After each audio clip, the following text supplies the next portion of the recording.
Hello. Hey, Michael. Do I call you Michael or Mike? Whatever you want. Okay. Oh, you're a very simple man in complex times. Yeah.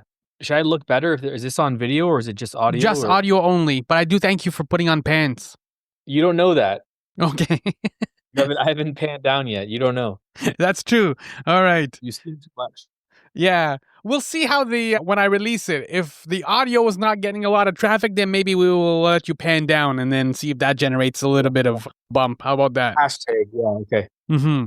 And do you have any questions for me, or can we just get into your classic film? Oh, whatever you want. I take it the length varies on the interview or what you got in. You're doing all the heavy lifting, obviously, right? I'm the straight man. So okay, well, I might turn the tables on you. Oh, I'm interviewing you. This is an intervention. Okay. Yeah. You thought you were doing a podcast all these years. It was all down to this moment when I could talk to you about your podcast problem. We're all worried about you. You think I'm too nosy? Is that it? I'm just asking too many questions? That guy's really suspicious. Yeah.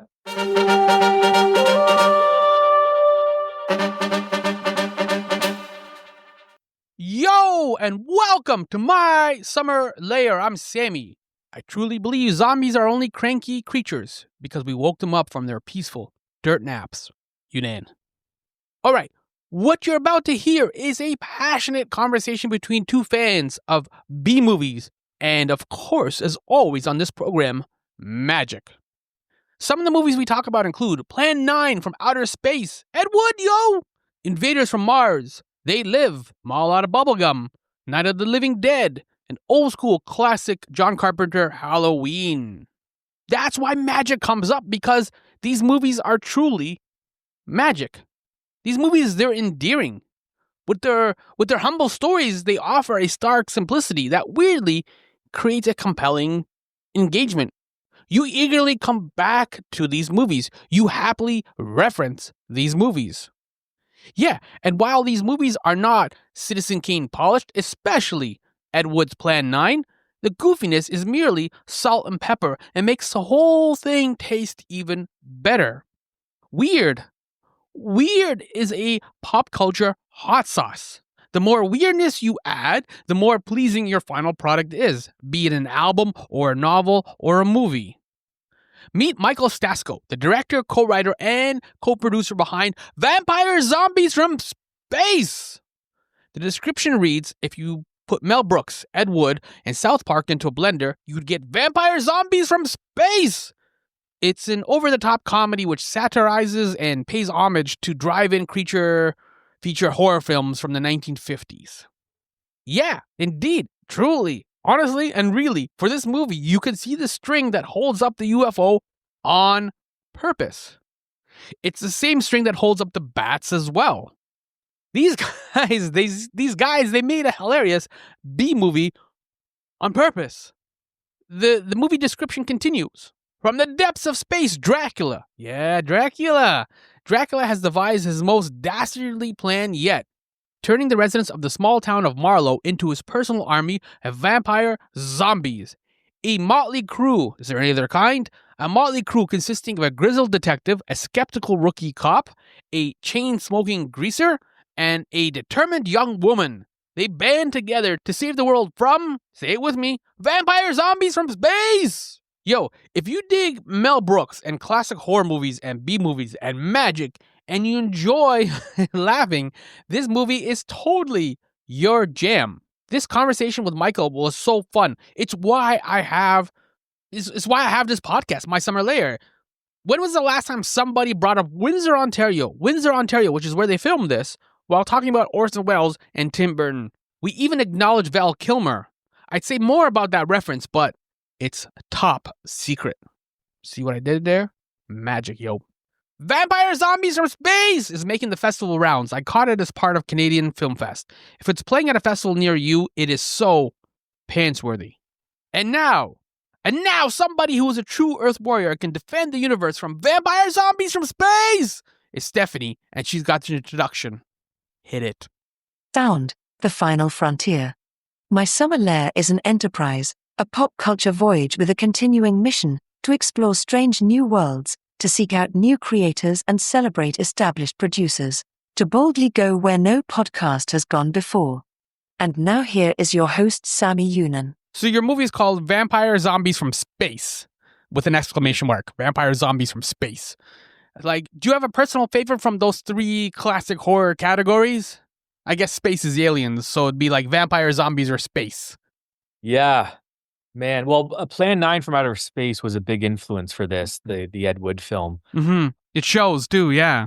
Yeah. So that was a big one there as far as the campiness and the I don't know what, like, almost the love letter aspect to it, where people sometimes will watch that film and say, "Oh, it's so bad that it's good." It's like, no.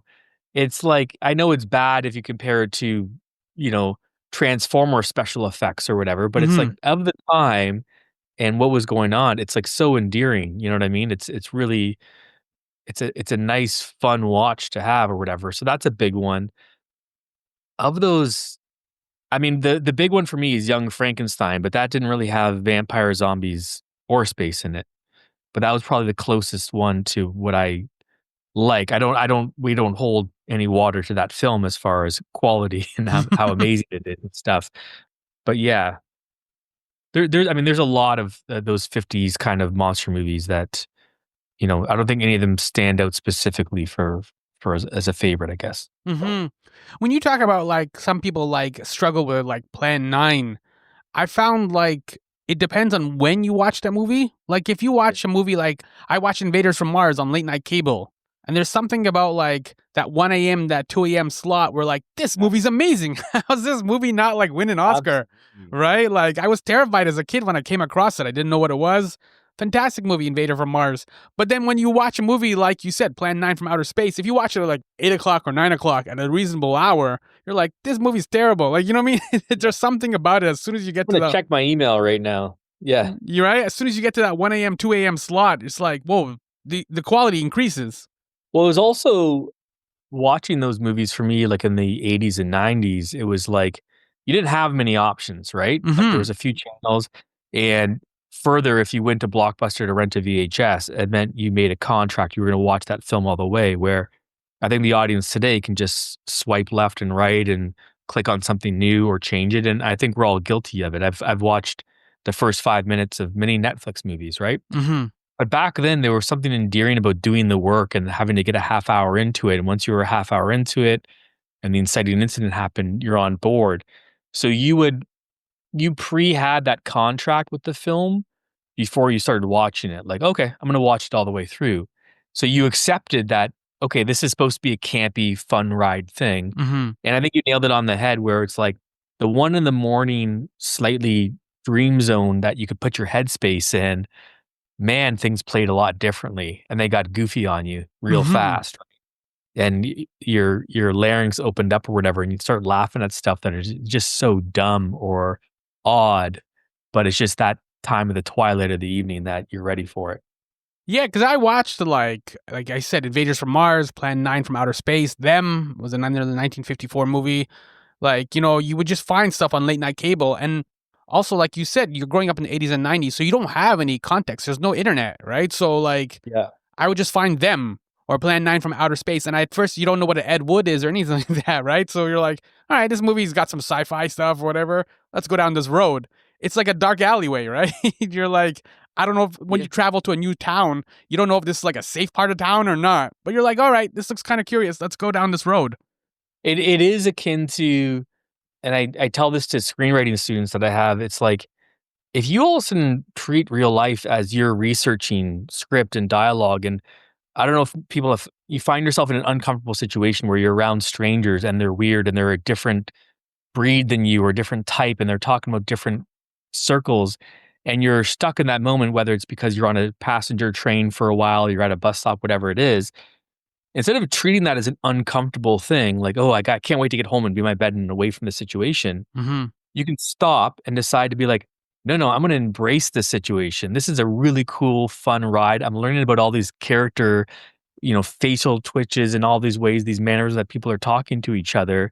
And now all of a sudden, what was an uncomfortable situation is like, man, life is a riot. This is so cool that I'm in this random sketchball situation right now. And I can just like be present for it, and that's what a lot of those films are. It's like, you can get to the point that you seek them out, but like if you come across it, it's 1 a.m, you feel bad, you just polished off a bag of Doritos on your own, and all of a sudden this comes on and there's like some cheese ball effect and you're like, what was that? And then the actor's eyebrows overact a bit and you're like, what is this? And then it's all of a sudden you're just watching the car crash and you're like, okay, Mm-hmm. this is cool. It's kind of like what you're talking about is like a foreign film, because sometimes some cultures are obviously a little bit more different. So when you watch things, their films could be a little bit slower. There could be a little bit weirder in terms of how they Yep. relate stuff. A rom-com formula is a little bit different, maybe in Japan, that kind of thing. So, but you go into those foreign films with that kind of mentality of you're talking about, like it's gonna be a surprise party. I don't know what to expect. Right. And if Yep. you've only seen a couple of Japanese films, you don't have enough of a baseline yet to know how like weird and quirky and cool they're going to be. Oh yeah. Right. But you go in, it's like, oh man, what's happening here? I had, and I still do, but I had some Lebanese friends in high school, and I'd watch like actual Lebanese from that region. Mm-hmm. And there'd be huge sections in the second act where the main characters are just like at a party, and the party's extravagant. People are jumping into the pool. There's all this like fancy food, crazy outfits. But it would, from my opinion, it would do nothing to advance the plot. It was just like cool eye candy of like this party and everyone having a good time. Mm-hmm. And I was kind of, into film at that point. I'm like, what's going on? They're like, oh no, this is really like, did you see how nice that party is? And I'm like, I don't get it. They're like, no, this is like a thing where in the middle of films, they're just at a really cool party and everything is like, there's a crazy guy and there's like an elephant all of a sudden comes by. And the spectacle of that made sense for that culture or whatever. So when you're watching it as an outsider, it is kind of like you're watching something that's totally different. Mm-hmm. Surprised to that. Let's stick with spectacle because we are talking about classic B movies. If there was a time machine and you could go back and you could see one of these classic B movies like opening weekend, and the audience doesn't know what to expect, this is what we're talking about, right? Like it's a surprise party. Nobody knew what to expect when they showed up to Plan 9 from outer space. Nobody knew what to expect when they saw them or Invaders from Mars. So is there anyone that you would want to like go back in time and see like opening weekend? The one that jumps out when you say that isn't from the 50s. I think it's from the 80s, and it's the film They Live. Oh, with, yeah, Carpenter. Roddy Piper. Yeah, I'm all 'Cause, out of I saw bubblegum. that. Yeah, I'm chewing bubblegum and I'm all out of I saw that, 10 years after it probably actually came out, just watched it on VHS, and talk about a turn, right? Mm-hmm. And my knowledge of Roddy Piper at that time was like the wrestler, right? Mhm. So I was waiting, when you're younger, you're like, I'm waiting him to start wrestling people. And like, no, he's just an actor in this film. And then when he finds those glasses and he starts to have that pseudo X-ray vision of all the posters and the lizard people, I would have loved to have been in a theater to see that. Cause I was just watching with one other guy and we were like, oh my God, this is off the rails. And it was actually done very cleverly. And it actually, it speaks true today kind of thing. Yeah, About it's an oddly timely movie. Like, Yeah, unfortunately, like, it almost seems more believable now. yeah. So I would have loved to see an audience reaction to that. Because I consider that still a B movie or whatever. But I'm not saying B movie as in it's bad, but it's just like it's endearing in that same way. Yeah, but I think Carpenter kind of reflects some of your values, right? Like Halloween it's low budget, but it's really quality low budget, if that makes sense, Yeah. It's not like a Well, you dollar find store out movie. Yeah, you find out after a career, like that guy's got an eyeball, right? Like he understands and I'll tell this to students too. It's like the Hollywood doesn't own the close up or the medium shot or the long shot or the tracking shot or the dolly shot or the pan or the tilt. It's like, no, young filmmakers and indie filmmakers to do that. It's just who's that person who has the filter to add all those things correctly to create sequences and to create meaning or whatever. And I'll tell you, you watch Halloween and it's like, oh no, this person knows filmmaking. Mm-hmm. They could go do, Lord of the Rings, or they could do Transformers and all that, but they choose not to because they're more into this kind of thing. But they do it extremely well. It's a magic trick. You're watching a movie and you're scared for Jamie Lee Curtis and your hairs are sticking up. And it's not because there's $100 million to make that happen. It's like, no, someone figured out a story and the lighting and the acting and they did that magic trick all together and it's working on you. Right? Mm-hmm. Yeah. It's that ability to execute, because film is a lot different. Like if you're writing a novel, you're by yourself. But film, you have to juggle all these different departments. Like you said, you have to juggle props and like lenses and things like that. It's a technical endeavor. So for all that to come together is a bit magic, right? Because there's so much that could unbelievable. like can go wrong. And most of the time it does go wrong. Or a lot of time. I mean, we can name all the indie films that seemingly came out of nowhere that we love.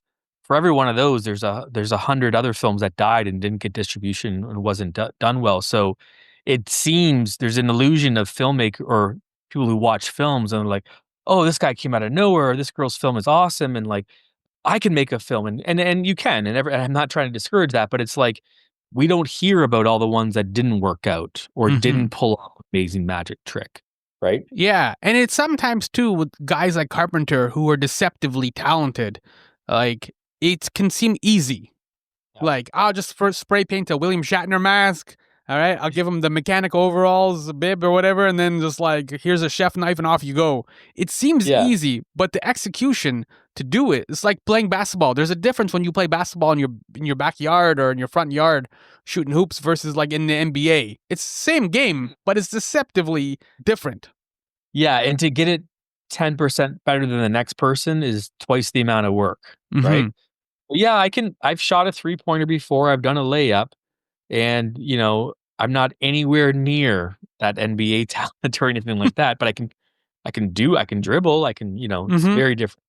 As we kind of mentioned already, Vampire Zombies from Space, it riffs on like 1950s monster movies, your classic drive-in movies. Like it has like, of course, a lot of the acting and the production values that go along with it. Is it difficult to be bad? Like you have like the string on the UFO and on the bats and stuff, right? Like, which I get is part of the appeal, but you're being bad on purpose, if that makes sense.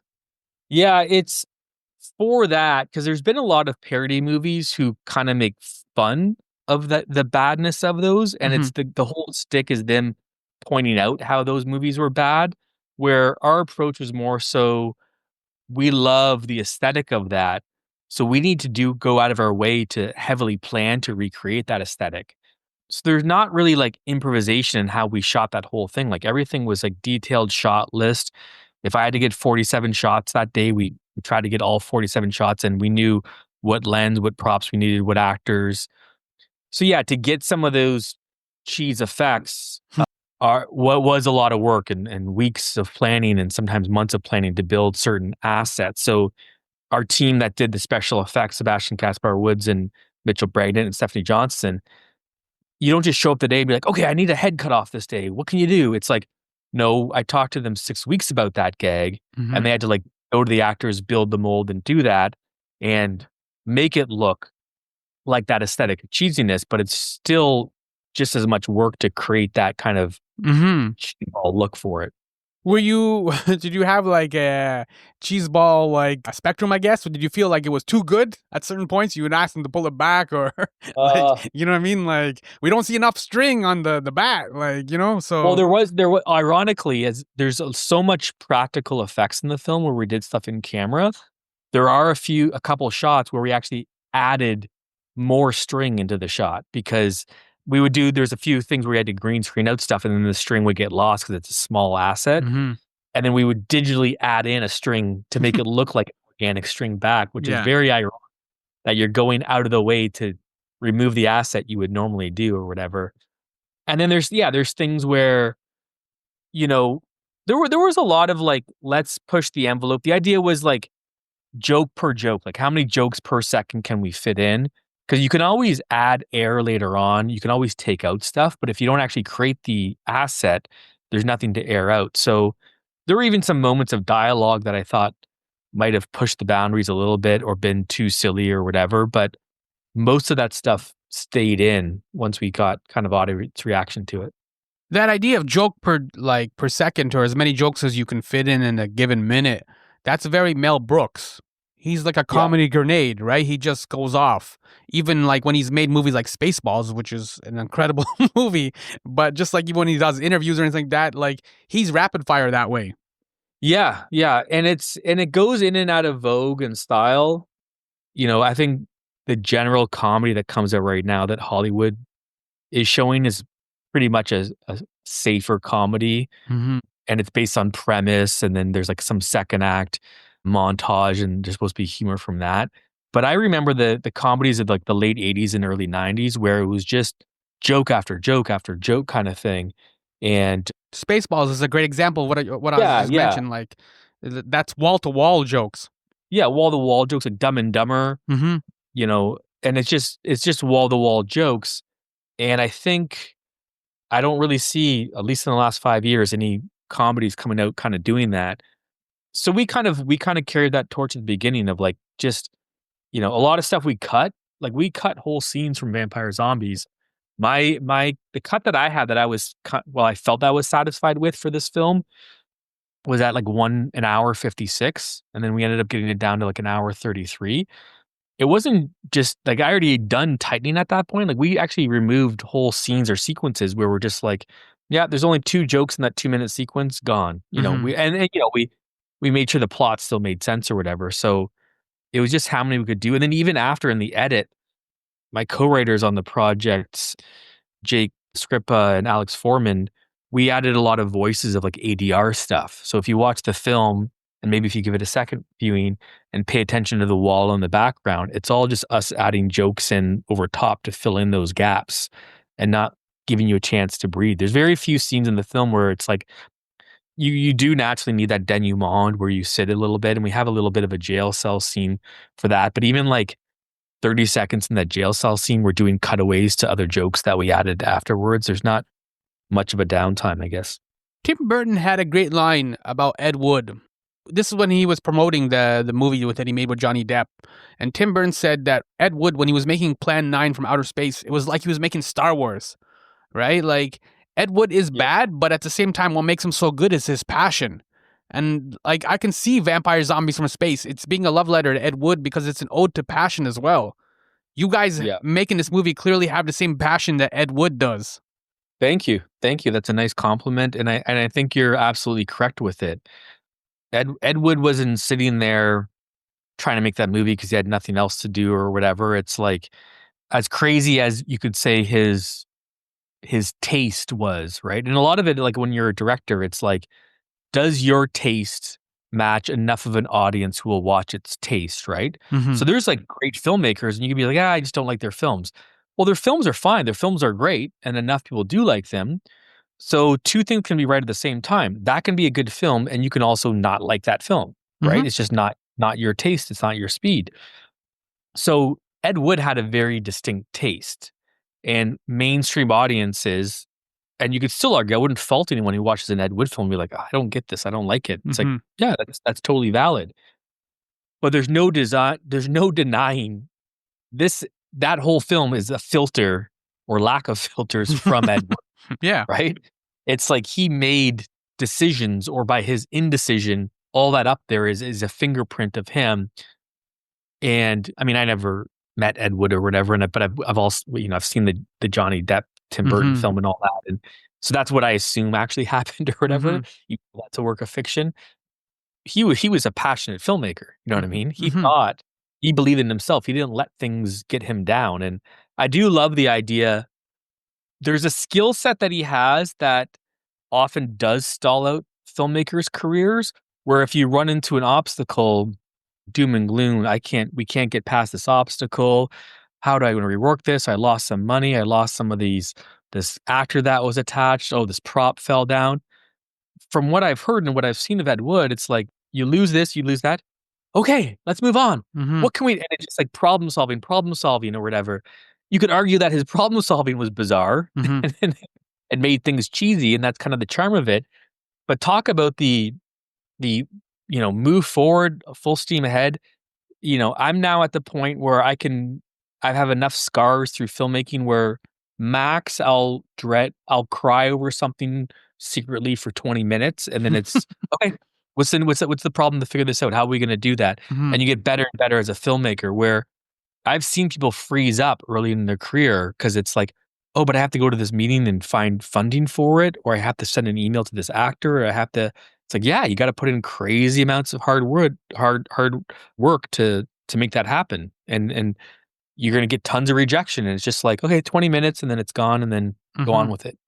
Yeah, going back again to Burton's Ed Wood, there's a scene where Johnny Depp is Ed Wood and he's obviously in drag and he meets Orson Welles, right? And Yeah. Orson Welles, Vincent D'Onofrio, actually, the guy from Daredevil now. But anyways, Yeah. Orson Welles says to Ed Wood, like Johnny Depp is Ed Wood, he says, visions are worth fighting for.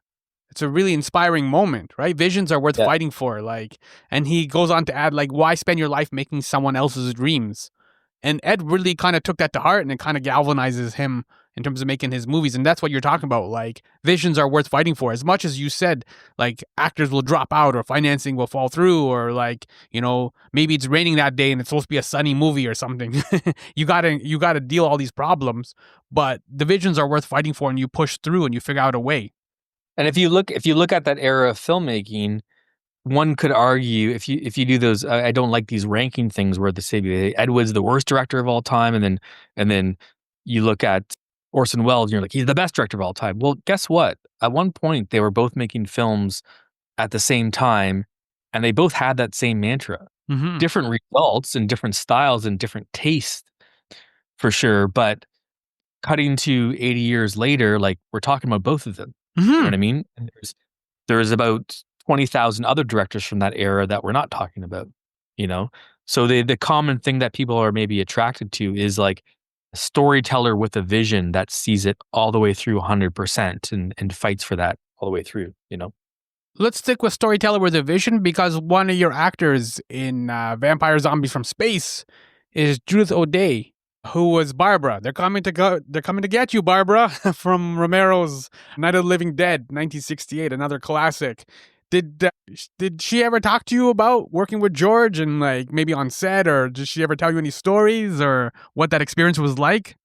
Yeah, a little bit. I mean, we were very lucky to get her because she had gone on to she kind of left acting shortly after that. She had done a few roles, but she went on to her own successful career in communications, and she was a CEO of a company. And like talk about like hitting fame in one thing, dropping that, and then doing a whole other thing. And then in the last like 5 years or so, she had started to take phone calls to do kind of cameos, and she really embraced the living legend that she was. So we were lucky we had to fly her out from Arizona all the way to Windsor, Ontario. So it's might as well be the other side of the world kind of thing. Mm-hmm. And she was wonderful on set, and it was a great pick me up for all the cast and crew to have her there and all mega fans. Oh yeah, but we talked. I mean, I remember one time talking to her while we were getting makeup on her, and she talked about like, yeah, no one on that set thought Night of the Living Dead was going to be what it became, kind of thing. It was just like, you know, and there's a lot of those stories from those like indie films that did and kind of, you know, went through afterwards, and I mean that became a crazy franchise and all that kind of stuff. So That circles back to what we were just saying about like Ed Wood and like John Carpenter, right? Like you yeah, wouldn't think Halloween or Plan 9 would be like would resonate with audiences in 2025, but like you said, here we are. And like Night of the Living Dead, like The Walking Dead is huge right now, and you don't get to The Walking Dead without Night of the Living Dead. well, it's the end game is, and it's ironic. Every filmmaker and storyteller by default thinks they have this, but 99% of the time they don't, or they need to do it through more work. Is the goal of making a film, as far as like, do you want to make another film after this, is can you engage an audience, right? Mm-hmm. Budget, aesthetics, all that stuff, it all has to add up or whatever. And the film's got to have all these great things, but it's like, did you engage an audience? Did an audience watch it and go, oh my God, or whatever, or cry and like do all this gambit of emotions and feel satisfied or unsatisfied or whatever it is? Did you do a magic trick with just light and sound? Did you change someone's mind and take them away for 2 hours and engage? So if you look at all the films that you like, anyone, even if you would say, I don't like any of the films that you like, if you look at the films they like, it engages them, right? Mm-hmm. No one watches a film because like, I hate this film, I'm gonna watch it again. It's like, no, you're watching it for escapism. Right. You're watching because it speaks to you in some way, it engages you, you believe it, it does the magic trick on you, right? You like being in that world. Yeah, you look at Halloween and you're like, I've seen that movie maybe 4 times now, and it's like, yeah, it engages me. Mm-hmm. I believe what's happening. I know the answers actually because I've seen it more than once, but I'm like, it's engaging. I buy into it. you know? Yeah. And like that phrase, they're coming to get you, Barbara. Like people drop that reference all the time, right? Especially when we Oh, get yeah. into October, right? Oh, Like, yeah. and it's that whole thing of like trying to creep out your friends. Speaking of creeping out your friends, your Dracula is amazing in the movie. Yeah. Thank you. Craig Gloucester, Yeah. he's a local actor from Windsor, Hmm. and Really man, solid Dracula. yeah. I mean, it's if you meet the guy in person, you'll realize I did some typecasting here. The guy is so Mhm. eccentric, and he's like a living rock star. Like he's literally been in bands, and he is an actual rock star, Mhm. and he can sing like unbelievable. Like Wow. I've seen him in musicals, like he's done Jesus Christ Superstar and Les Miserables and all this stuff. And he's been in bands. I used to be in a band, and our bands would play together, kind of stuff. And I had him out for another film that I produced just before this one called Depraved Mind that I'm hoping is gonna be out soon too, and he plays I don't wanna give too much away for that film, but he plays this person who you think might be lobotomized in a wheelchair, and it's a serious dramatic role, right? And Mhm. then when I saw him do that and what he could pull off, I said, "You gotta come out for Dracula," and he was the last person to audition for that. We've seen, like, many people for it. And his audition, like, he was already 90% there. Like, his audition, what he brought to it, and he got the tone of it, Mhm. because he plays it like the Dracula in the film, like, he plays it serious. Like, these are high stakes for him about pleasing the council, and obviously, it's a goofball comedy or whatever. Mhm. Uh, And the council's made up of one of the characters is Judith O'Day, who I mentioned already. Judith O'Day, Yeah. yep, and we have David Lieb Hart from Tim and Eric there, and Martin Ouellette plays the other the Coppola type Dracula, but he plays all that stuff very serious. Mhm. Now we cut it together funny and we have them say stupid lines, but for him pleasing the council and conquering Earth is like a real task he has to do. So yeah, great actor, and yeah, I hope when this film gets its proper release after the film festival run, I think his phone's gonna get off the hook a little bit. Did you give him any like Dracula guidelines? Did you give him any certain movies or certain actors, or like did you want a certain type of Dracula? Obviously, like Dracula's got a huge lineage in terms of film and television. Yeah. I can't remember if I made there were some films I gave to certain cast to have them watch. They got the vein of it. I know 2 of them for sure were that I gave to almost everyone was Young Frankenstein and Plan 9 from Outer Mhm. Space, just so they could see kind of what we were doing. A few people I mentioned Crybaby too, as an example. Mhm. I had a couple people watch, like, Naked Gun. That same group of filmmaker I don't know if you know a film, Top Secret, with Val Kilmer. Yeah, yeah, it's another 80s Um classic. Yeah, it's like a silly Yeah, yeah. I really like it or whatever, and when I was younger, I really liked it. Mhm. So, but specifically with Craig on Dracula, like I said, like 90% of him, like, he lifted from the page, but even did it better. You know what I mean? Because there's a way to play it where it's way more campy and over the top. Mhm. One specific line in the film where his son Dylan gives him bad news of, like, "They're gonna have you killed." And the way it was written and the way I saw it and the writer saw it in our head was his reaction was supposed to be like, "What?" You know, and, like, raise his eyebrows, like, shocked, like, "Well, then I must," and then he's gotta act.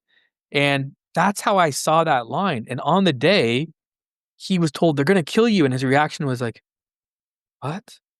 You know, and it was like he actually felt like he was about to get killed, Mhm. and it was so different than what I put down, but that's what's in the film, and that was, like, all because he took it as a serious thing, right? Mhm. If I told you, like, "They're after you, they're actually gonna come and kill you," in a, comedic thing, be like, "What? They're around me? They're gonna come and get me?" Mhm. But in real life, you'd be like, "What?" Like, you don't understand it. Mhm. I mean, I'm pointing to an ultra specific moment there, but just to kind of point out Craig like a testament to Craig about how he was really in that character, and he allowed the comedy to come from what they were doing and saying rather than too much eyebrow acting, I guess. Yeah, that makes sense. When you mentioned like Naked Gun, for example, that movie works because like Leslie Nielsen and OJ and all them, they committed to it, right? Like they were almost like playing straight, right? And that's where the Specifically that film, I was in a I mean, I've been showing my wife she's not really into movies at all, like, at all, doesn't know anything, so over the last 18 years, I've been showing her different movies, and half of them she likes and half of them she doesn't. That one, I was like, "Oh, I can't wait." We were in a hotel room, like, "You gotta watch Naked Gun, this is a classic." as a kid, I just loved this film and I was rolling on, and she turned it on and like right away, it's just dick jokes, boob jokes, Mhm. like silly, Nice like on beaver. the nose. Yeah. And she just looks over to me. She's like, "You like this? Like this worked on you?" And I'm like, "Okay." But I was 9 years old and it was, but I still find that movie very funny or whatever, but I could see it being a bit flat on people who don't want that on the nose comedy, I guess. Yeah, it's what I was saying before. Like when you watch like these B-50s movies, like at 1 a.m., right? Like there seems to be a window, and I think once you're like 10 years old and older, maybe Naked Well, Gun there's doesn't hit quite as early hard. on in that Naked Gun movie, it's Leslie Nielsen driving, and he's like doing the inner monologue where he's like, "Everywhere I go, I still think about her," and it cuts to outside, and it shows like two sand dunes, like covers of these buildings that look like boobs, and it's a cutaway to that, which looks like breast.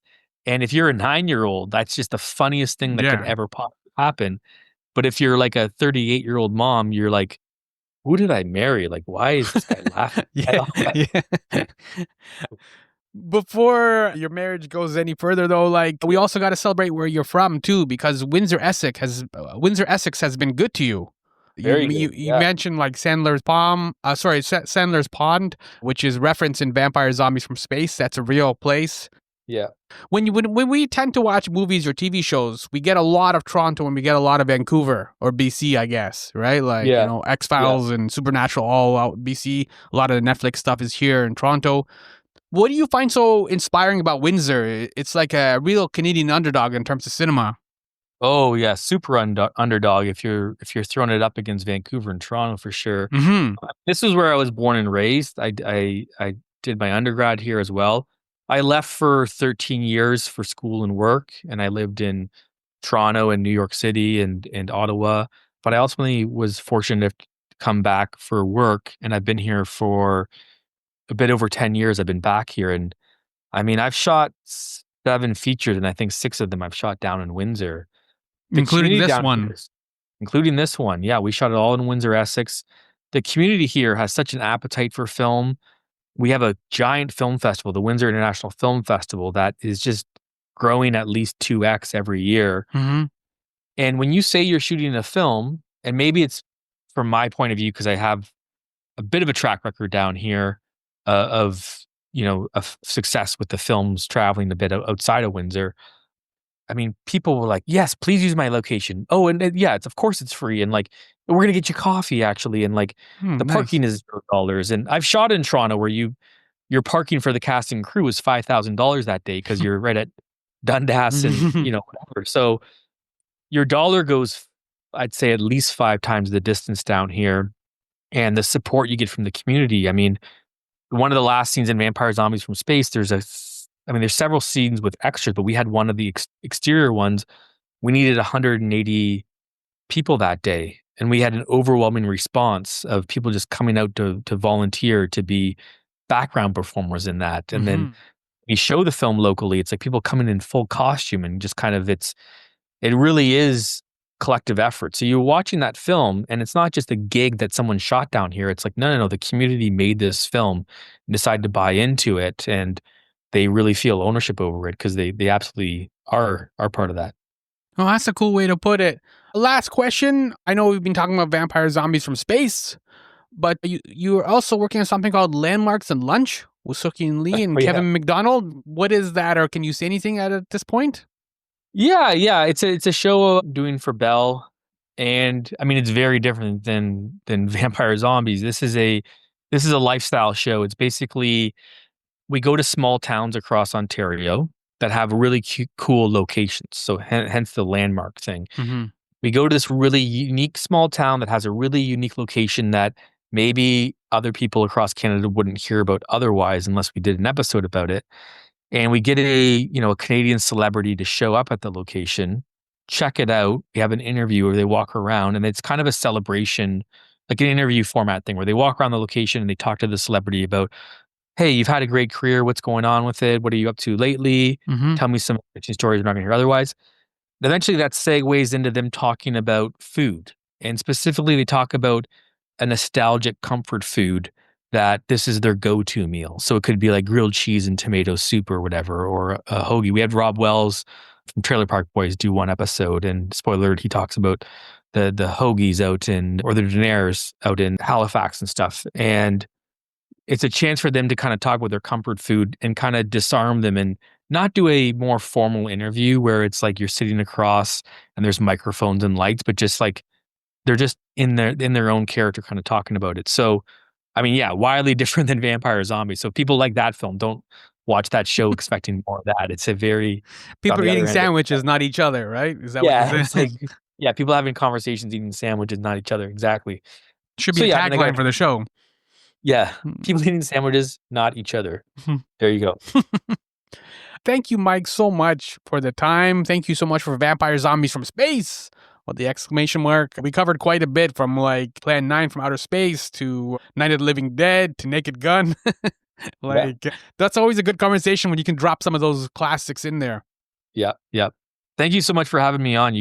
I listened to several of your episodes before this, and it's a really great show. I think you got a really good format going here, and you get I just fell for it. You get your guests talking real quick and feeling comfortable. Oh, wow. Thank you. That's a really kind compliment. I appreciate that. Yeah. One last question, though. So you said this is going to end the festival run and you're going to open theatrically then, you hope, or you have plans for that, or is that in the works? Yeah. We have international distributor attached, and America and Canada separate distributors.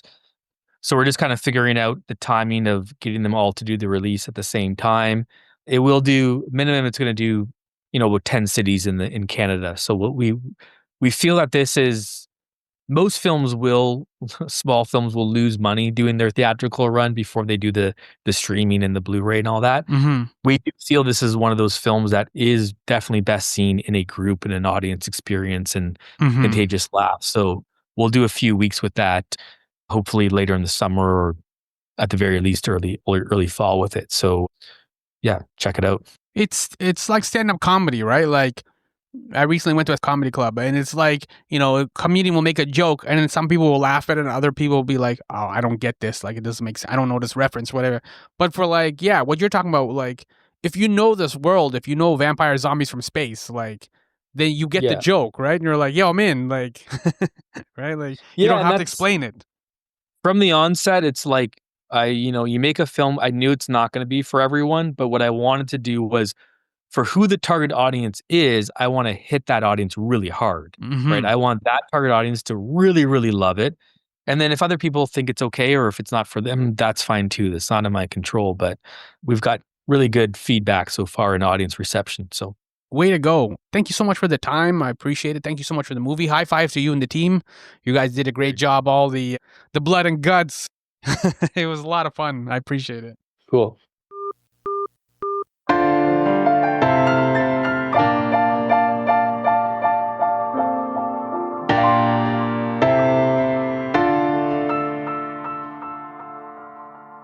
Yo, that was Michael, the filmmaker behind Vampire Zombies from Space! And I'm Sammy, host of My Summer Lair. How cool was that conversation? And I'm not saying any of this because I'm involved. Rather, that's an accurate summation of my life. Maybe it's a bit pitiful, but that's me. I oscillate between the lowbrow and the highbrow. Whoa, I think I just dropped the word oscillate. That's a very fancy pants word. My apologies. Movies like Naked Gun and Spaceballs, they still crack me up. And I can respect the cinematic masterpiece that is Citizen Kane. It is glorious. That remarkable ability, mutant ability to freely go high and low, sometimes even lowest common denominator in pop culture, is a superpower. It opens up unique doors and puts me in strange places where everybody is wonderfully weird. Yo, that's what My Pal Sammy is. Yes, it's a weekly pop culture newsletter, but it all flows out of my taste, out of my authenticity. It's all blessed with my sarcasm. Sarcasm is also a superpower. If you're like Mike and you're like me, and you go highbrow and lowbrow, sometimes in the same sentence, My Pal Sammy is written just for you. That's my tribe, yo. Join us today. Sign up by visiting Substack and search for My Pal Sammy, or visit mysummerlair.com/subscribe. It's a Substack newsletter, My Pal Sammy. Sign up today, right now, and together we can go high and we can go low. Though, to be totally honest, we mostly go low. That's my tribe, yo! Thank you for listening to me in a Netflix world. Vampire zombies from space! Yo.